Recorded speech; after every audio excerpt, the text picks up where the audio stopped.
ఆయన స్పందించకుండా మౌనంగా ఉన్నాడంటే దానికి ఏదో కారణం ఉంటుంది. ఖచ్చితంగా స్పందిస్తాడు. స్పందించకుండా ఉన్నాడు అంటే అది మనకు అవసరమై ఉండొచ్చు. ఇప్పుడు దోమ కుడితేనే చెయ్యి ఊరుకోదు. అలాంటిది ఇంజెక్షన్ చేసేటప్పుడు ఈ చేతిని మనమే బిగబడతాం.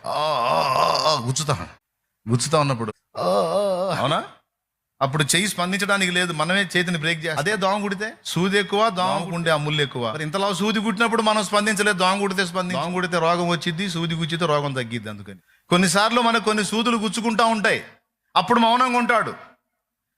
మనం అడుగుతూ ఉంటాం, ఏంది నాయన ఈ బాధలు, ఈ గాయాలు, ఈ ఇబ్బందులు గుచ్చుతున్నాయి నాయన అన్నంటే ఆయన మౌనంగా ఉంటాడు. గట్టిగా మనం చెప్పు నాకు సమాధానం అన్నావు అనుకో, అవసరంలే మౌనంగా ఉండి అంటాడు. ఆ ముళ్ళు నీకు ఉండకపోతే నువ్వు మామూలు మిడివేలం కాదు, నడమంత్రం కాదు, నిన్ను ఆపలేము. ఉంటేనే నువ్వు అట్టున్నావు, లేకపోతే అసలు నిన్ను పట్టలేము, ఆగు నువ్వు అట్లా ఉంటు. అందుకే పాట పాడుకొని మౌనంగా ఉన్నాం. అవసరాన్ని బట్టి అగ్ని వంటి శ్రమలు